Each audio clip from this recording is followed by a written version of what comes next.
What's going on, everybody? David here. Today we're going to talk about the Canon EOS-R, and that's a new mirrorless camera that will be announced on September 5th. And let me kind of give you a little background. I used to be a Canon shooter. I shot Canon for about 8 years. I shot weddings. I did some landscape photography.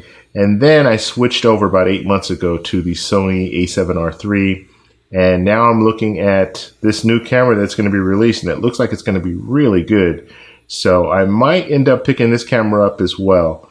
I love Sony. I really like Sony, but I do like the color science with Canon, and I've always liked that. The only reason that I switched over to Sony to begin with is I wanted more technology. I wanted Canon to push forward with the mirrorless cameras. I think mirrorless is the future. So they didn't do that, so that's the reason why I switched over. But let's take a look at this one, because this mirrorless camera looks like it's going to be a game changer. So looking at the ergonomics of the camera, now I don't have it in my hand, so I can't really give you my overall impression. But just looking at it, has nice rubberized grip on it, so that looks nice. For the most part, it's going to be smaller than a regular DSLR, but it does kind of look like a traditional DSLR, like a Canon DSLR. So that's kind of the look and feel. I like the fact that it has the release on the outside, which most Canon cameras do. Most cameras do, but for whatever reason, Sony has the release on the inside. That's one thing that I don't like about Sony. I like it on the outside because when I go to release the lens, I like to do it all in one motion. I can use my finger on the inside here to press the release and then turn at the same time and take the lens out. So I just like doing that. I'm used to I've been doing it for 8 years. I'm used to it. I had to get used to Sony on the inside using my thumb or using my other finger to release it. So it's good to see that they're sticking with that form factor. That's good. Looking at the lenses look like they're going to be a little smaller. We'll go over the lenses in more detail at the end of this. I'm looking at Petapixel's website, and they got all this information from Nakashida's website. So I'm hoping all these pictures are true and they're not photoshopped and someone just created them. I'm hoping these are the actual pictures, which they probably are. Let's look at some of the specs on the camera. 30 megapixel CMOS sensor, so that's nice. Dual pixel autofocus, that's a huge benefit. Right now I use, for most of my video, I use Panasonic G7. And we all know that the G7's autofocus is not very good. I love the picture quality. I love what comes out of the camera, and it has the flip screen. But I do not like the autofocus. So if this has really good autofocus, I would probably replace my Panasonic G7 with this camera. Some of the other features that we're looking at here, it has 4K video shooting, so that's good. We don't know exactly what kind of 4K they're going to be putting out, so we'll just have to wait for that. It has a mic jack, it has a headphone jack, so those are great. Those are both great. It's dust proof, drip proof, so that's good. Magnesium body, that's definitely a plus. And then we're looking at the same batteries that you use for your Canon 5D, your Canon 6D, your Canon 60D, 70D, 80D, all those. So that's good. Those batteries, you can get those batteries pretty much anywhere. If you're looking on Amazon, you can get some really good deals on some third-party batteries. So that's always a plus. You don't have to pay that premium price. Sony's batteries, they're like $75 per battery. So it's always nice if you can get some knockoffs, some good knockoffs now, but get some knockoff batteries and save you some money there. Looking at some of the other features here, the big feature that everybody's talking about right now is the articulating screen that flips forward. This is the first one, full frame, 4K camera. This is the first, so on a mirrorless. So this is going to be big, because you're going to have a lot of YouTubers that are going to be interested in this camera, as well as people that just want to shoot video. It's easy. Flip that screen forward. Now you can compose your shot and shoot away. The problem that I have with most cameras, like the Sony cameras, I don't know why they didn't flip that screen around, because that really helps you when it comes to doing vlogs and things like that. What I want as a travel photographer, what I want is a camera that can do everything. because I want to be able to just take one camera. So generally when I travel, I will travel with more than one camera. Right now, I travel with one camera specifically for photography. That's a Sony a7R III. And then one camera specifically for video.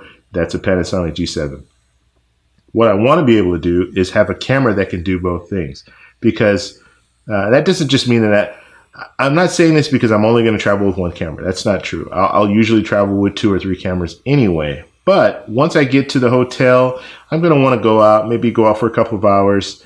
I'm not going to want to bring all my cameras. I'm just going to want to bring one camera. So I want a camera that I can shoot video with. I can flip it around, do a vlog if I want to do that, or set it up and do a kind of like a sit down style video for YouTube, something like that. But then I also want to be able to take great pictures, because I don't want to have to take my Panasonic camera and my Sony camera everywhere I go. Some situations, I just want one camera, one lens, one camera with the lens on it, and then bring an additional lens, and then just go have fun and not have to worry about things. I can have it in a small little bag, and that's my ideal situation. And this camera might be able to fulfill that. So some of the other specs that I'm looking at that I like, let's see. It does have the readout on the top there. I never really used that. Even when I had my Canon 5D Mark III, I never used it. I usually I'll check the metering inside the camera, or I'm going to check my ISO and all that stuff on the back or inside the camera. So I very rarely ever use that, but it's nice. It's a nice touch to have that there. I would have preferred having extra buttons, but it is what it is. Now, looking at the difference in size. Now, this is huge for travel photography. I want something small, obviously. The lenses are going to be a little bit bigger, but I mean, it will add to the size of your camera, obviously. With Sony, it's the same way. I have a 70-200. That lens is huge and it's heavy.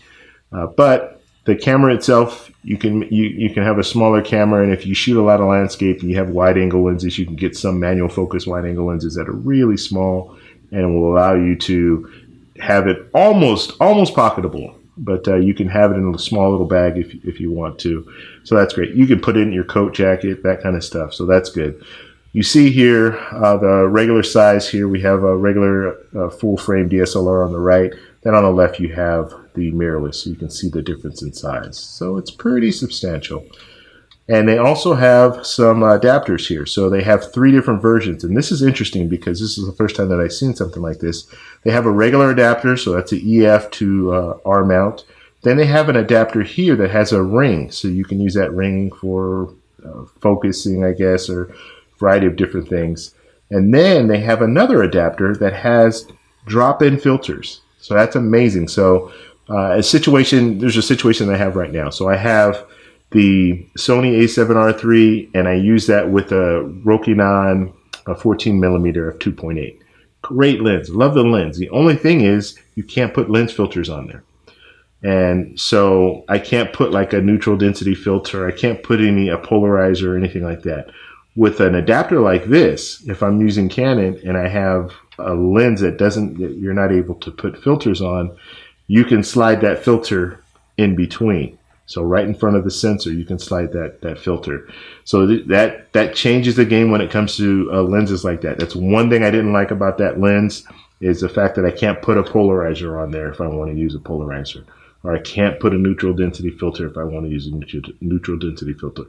But a situation like this, now you're in between, you can slide that in there. It will work really, really great. So going down the list here, now let's look at some of the lenses. Now this to me really shows you that how serious Canon is about their cameras, their mirrorless cameras.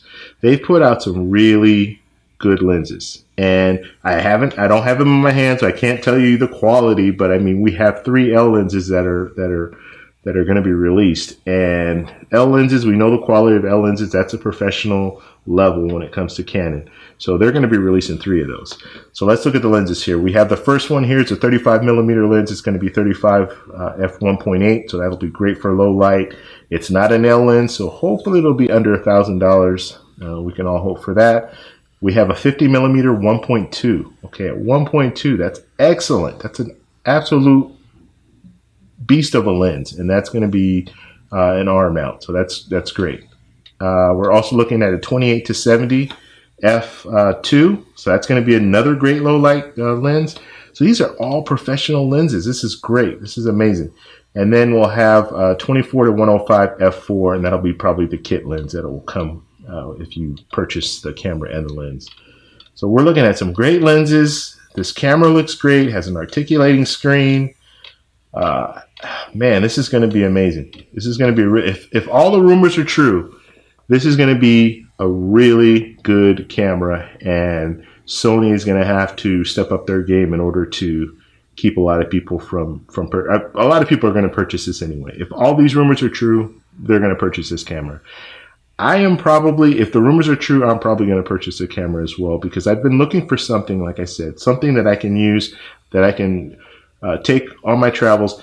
I'll still take my Sony a7R III. I'll still take it. But if I'm going out just for the night and I don't plan on taking any pictures, like a lot of pictures or serious pictures, I'll take that camera any day of the week. It's 30 megapixels. It's a great camera. I'm still going to get good images, and then I can use it for video. And that's my main thing. The video stuff is my main thing, because I want to be able to shoot more video on my travels, put on YouTube and stuff like that. So I'm looking for a good YouTube camera.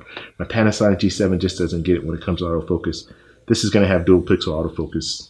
I'm really, really excited about it. Now, price point. I'm hoping it's going to be around 2,000. Maybe 2,600 with a lens or something like that.